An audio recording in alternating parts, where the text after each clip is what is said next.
Hey guys, what's going on? John here from What's Spinning, here tonight to chat about this new Khruangbin album, Mordechai. Khruangbin are a Houston-based psychedelic rock band who, you know what?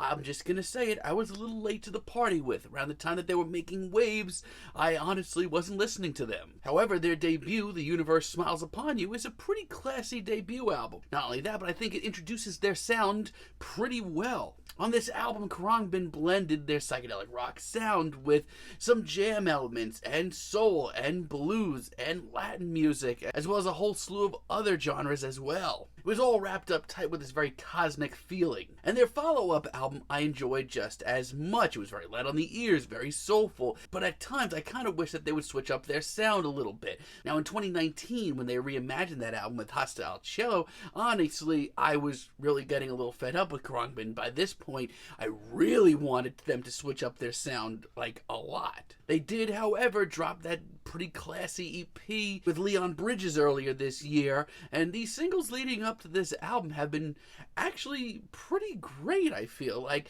let's chat about this thing. This album starts off with First Class, and it's a pretty solid intro. It's very slick, it's very cosmic sounding, very bluesy as well. It's a low-key track, but there is an element of cool to this track that Khruangbin have been doing well for years. However, the real shocker of this album is just how many lyrics and vocals they've put into this album. I always kind of thought it would be an interesting thought, but here we are face to face with it. It's not enough to distract you from the serious grooves, though. As a matter of fact, the very distant vocals on this track almost sound like ghostly. Now, this track isn't maybe the flashy new sound for Khruangbin that I was kind of hoping for, but still, this is a very, very solid intro. Not to mention, it picks up wonderfully and has seemingly dozens of colorful layers by the finale. This is great. On the other hand, Time, You and I, is the flashy new sound for Khruangbin that I was praying for. This knocks it out of the park. I absolutely adore this track. As far as a single sound goes, this is right where I want to hear them. It's still just so groovy and fueled by so many different sounds and genres, but once again, the more lyrics and vocals that we get here take the track in a whole new direction. Not only that, but I sort of love the throwback vibe that this track gets.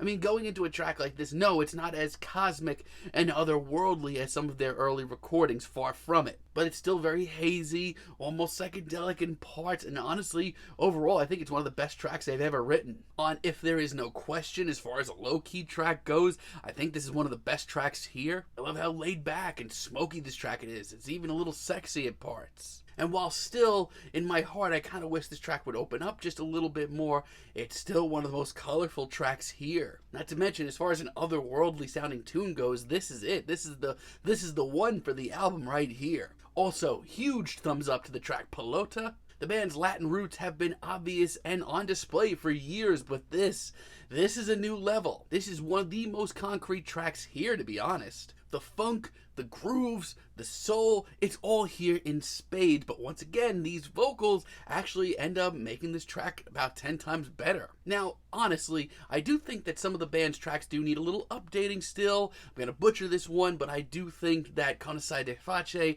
is one of them. This track is one of the more laid back and relaxed tracks here, which I usually like. But as far as I'm concerned, the whispered vocals here are actually some of the most distracting on the entire album. The instrumental, it's very middle of the road. It's fine, but it's the same sound for the last two albums that I wish Khruangbin would, like, spruce up a little. Not only that, but by the end of it, it really doesn't progress that much. Father Bird, Mother Bird, I kind of have a lot of the same issues with. The only thing I will say, though, is there is a great sadness to this track that I feel like actually has a lot of potential. The guitar solos are really nice, too. There are elements of this track that I do like. But for my money, tracks like this are a little bit too predictable. That's what it really comes down to. And I have a lot of the same feelings on One to Remember as well. Once again, I do like how hazy and dreary this track is. Once again, this track is very uneventful, very predictable. Their music for their first few recordings was slow at times, but it was always very colorful, very otherworldly. This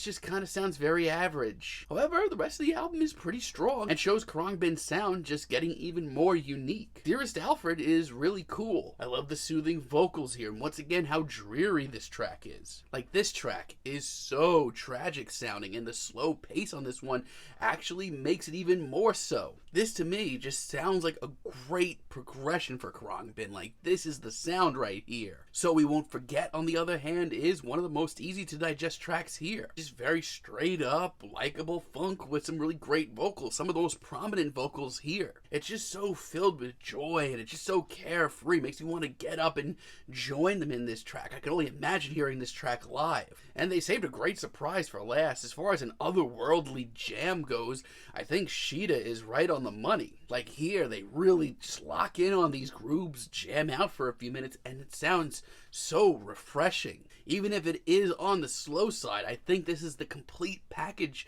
for Khruangbin right now. And you know what? Honestly, so much so, I wish that this track went on for like twice as long to hear more of it. It's great. So honestly, I still think that Khruangbin need to shape up their sound just a little bit, but as far as adding vocals to their music, adding more hooks while remaining this very psychedelic, funky soul band, honestly, this is a pretty damn solid album with some of the band's best singles to date. I'm feeling a strong 7 on this album. Let me know what you guys think down below. If you liked the video, be sure to give us a like, give us a subscribe, and let me know down below what you would like for me to chat about in the future. And until next time, have a great day, guys.